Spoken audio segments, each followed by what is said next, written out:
Hey guys, old man things here. I'm in the Fisherman's Nook. I thought I'd do a video and I was thinking about this stuff and I thought maybe I'd share it with you guys.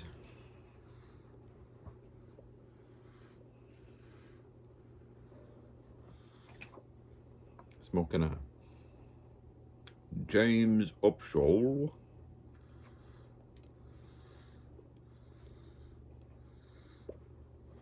So,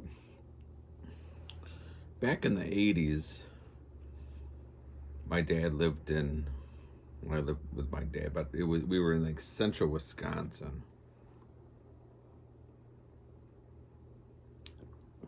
I think I told you by the Toma, Wisconsin, Warrens, Wisconsin area, and where my dad lived in Warrens, it was actually if you looked on the map and drew a line, he was about 6 miles from Fort McCoy. So if you've ever heard of Fort McCoy, that's about where we were. But my dad was way in the bush, in the sticks. In fact, from his driveway on, it wasn't gravel road, it was sand. That shows you kind of where he was. Anyhow, him and his buddy, his name was Jerry, they would go driving around, drive all down the old logging trails, and because it was all, like I said, all thick woods, and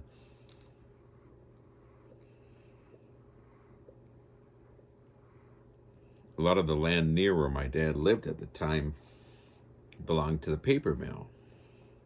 So there was logging trails going in, lots of old logging trails going into the deep swamp.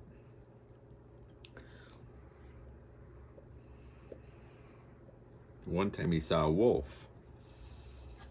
And back at this time, there wasn't any wolves in Wisconsin, or there shouldn't have been any wolves in Wisconsin.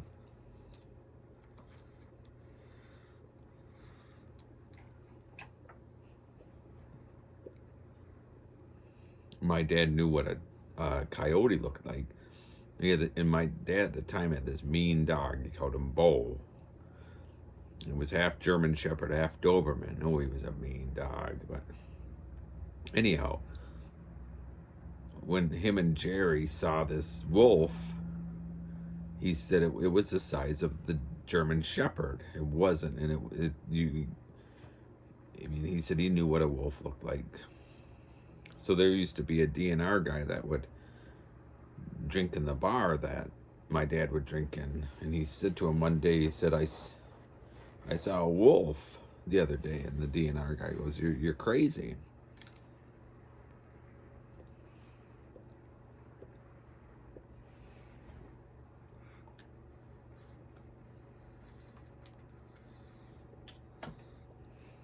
My dad said, I'm not crazy. I know what I saw. He said, you're crazy. Well, a couple years later, a good friend of my dad's that worked, my dad worked at the VA. He worked in the lock ward. So the people in the lock ward were, it was like a prison, basically. And if you committed a crime, if you were a Vietnam vet, a lot of times the judge would say you can either go to the VA or go to the prison. Well, go to prison, and anybody would say VA versus prison. So he worked with a lot of nuts. And I shouldn't say nuts, but those were his exact words. And Jerry, his friend, was also in Lockwood and worked with the nuts. But anyhow, it wasn't Jerry, but it was another guy who worked with at the VA, lived maybe 2-3 miles down the road from where my dad lived, also out in the woods. And it was a nice spring day, and he had a little poodle. And the guy left the poodle outside chained to the tree when he went to work because he thought it was a nice day. It was I shouldn't say a little one. It was a standard size poodle, so the big poodle. He came home that evening, and there was 3 wolves eating the poodle.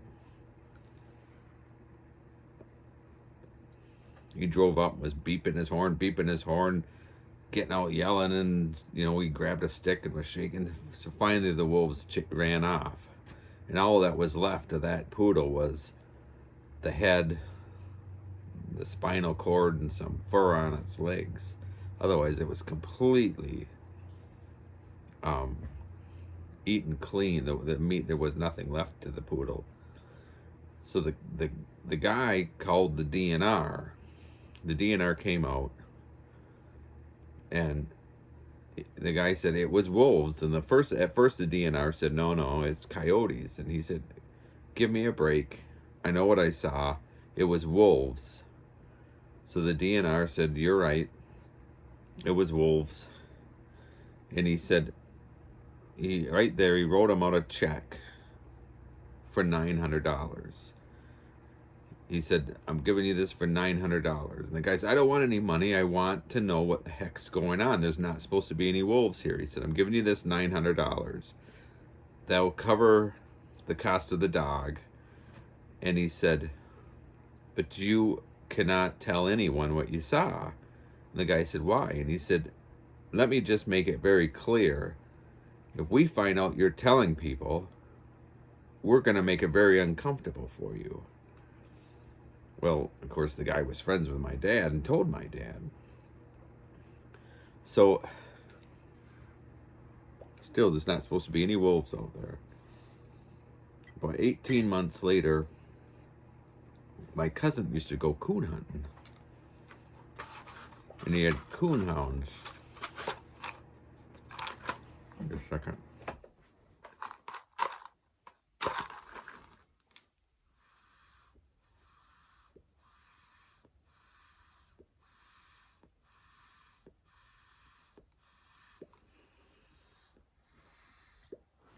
And he used to go hunting in that same area with the coon hounds. And he was hunting with his wife's father-in-law. And you let the hounds go. And then and then they have their takes and stuff. But when you hear the hounds like, ooh, ooh, ooh, then you figure you got a coon up the tree. So he let the hounds go. He had like 3 or 4 of them. And I figure he had 4. You could only find the 3. You couldn't find the 4th. Well, he had the tag, so he was able to find the tag. And as he came up to where the thing was showing where the tag, where the coonhound was, he started hearing all this weird noise. As he got up there, there was a pack of wolves clearing out, ripping the meat and everything out of this coonhound, killing the coonhound when the coonhound was dead. Well, they were able to, they had their guns, so they were shooting, and the wolves took off. Well, my cousin was like my dad. He didn't put up with anything.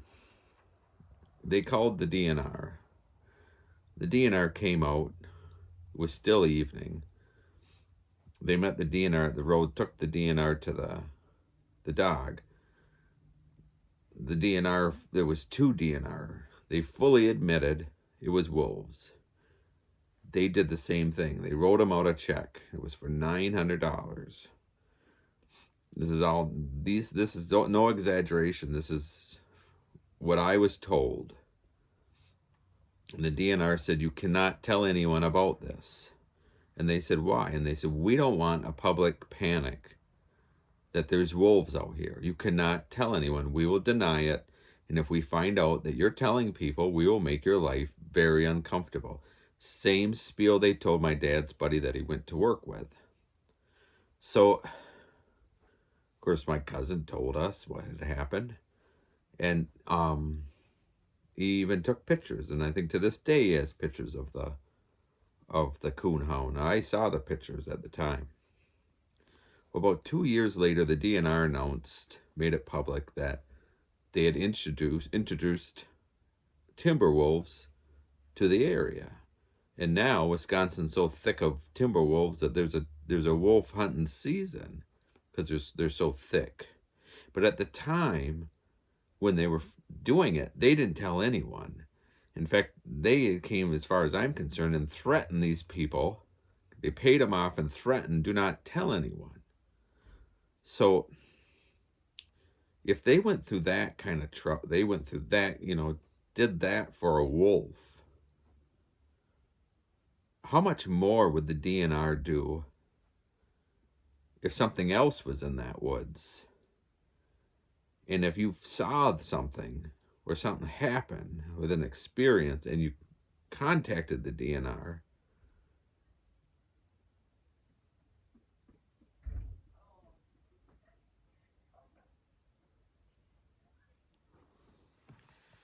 so if there was something else in the woods that was worse than a wolf, if the DNR went through that much trouble to keep the wolves secret because they didn't want to panic, how much more would they try to keep secret? And how much more would they threaten people if somebody saw something else? I just wanted to say that to give you guys something to think about. So I'm not going to say what I'm thinking. Maybe some of you will know what I'm thinking and trying to say. I'm not trying to... I lost my matches. I'm not trying to say anything what I believe or think. There they are. But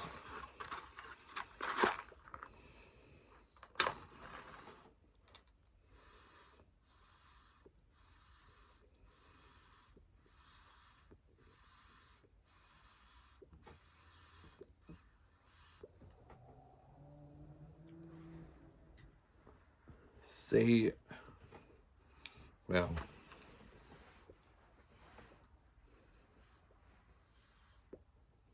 and again, well, like, I'll give a good example. Mountain lions or cougars. The DNR is still saying that we don't have cougars in Wisconsin. My wife and I saw a cougar. A friend I work with at where I work, her and her husband have seen cougars all the time. When we lived at the lake, and that's where we saw them, all up in northern Wisconsin. A guy my wife worked with at a house on a lake came and showed the pictures that he had of the trail camera of a cougar right in his front yard. DNR will not admit it, that there's cougars out there. Why? Because they don't want to frighten the public. They don't want the public to think you got a bloody mountain lion out there that's up in the tree that could be tracking you as you're walking in the woods. So what else would they do to try to cover up? And when my dad said he saw one, the DNR, knowing 100% that there were wolves out there, made my dad into a laughing joke. In fact, he even laughed at my dad and said, "Why don't you have another beer?" At the time. So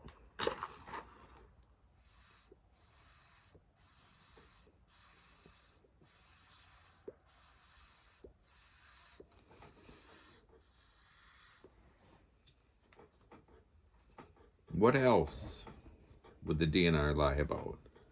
What else would the DNR threaten someone?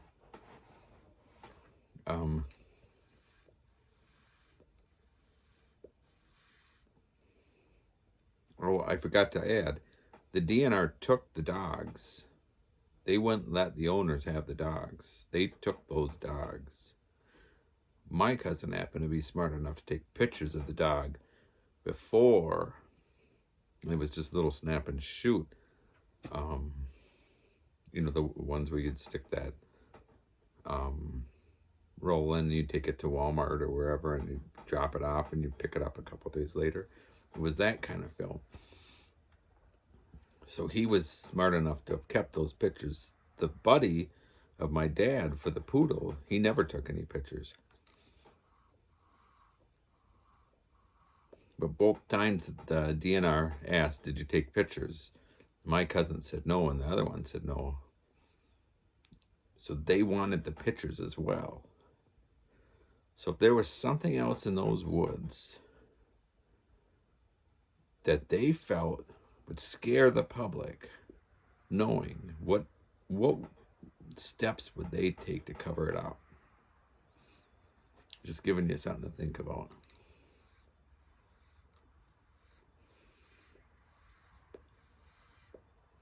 All right, guys. Just a little, always just sitting in here having my cup of tea in my John Wayne cup. Oh, let me tell you. So you know how I like my German revolver. And I had those black grips. I put some walnut grips on it, and I kind of like it. I did it just a little while ago. It's not loaded. But, all right. See you guys later.